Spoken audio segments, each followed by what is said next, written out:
I had just moved into my first real apartment in the city.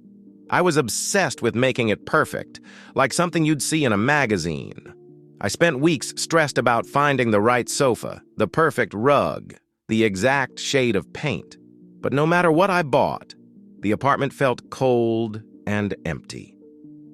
I sat on my stylish new couch one evening, surrounded by boxes, feeling deeply lonely and convinced I wouldn't feel at home until everything was perfectly in its place. From my window, I could see into the apartment building across the way. One window, in particular, always caught my eye. It belonged to a small, cramped apartment that was the opposite of my minimalist ideal. It seemed chaotic and crowded, filled with mismatched furniture and the constant energy of a large family. That night, I watched as the father came home from a long day of work, his shoulders slumped with exhaustion. But the moment he stepped through the door, his two small children shrieked with joy, running and leaping into his arms. His wife greeted him with a kiss, handing him a cup of coffee. The weariness on his face instantly melted away, replaced by a look of pure, unadulterated happiness.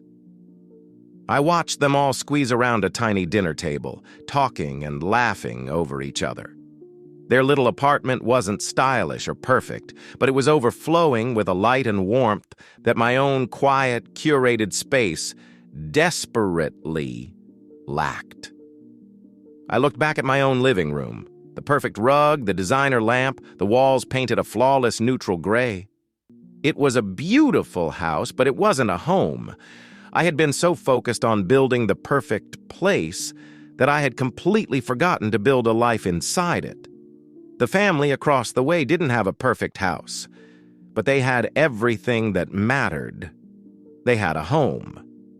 We spend so much time chasing an image of what home should look like, believing that the feeling of belonging comes from having the right things. But we have it backwards.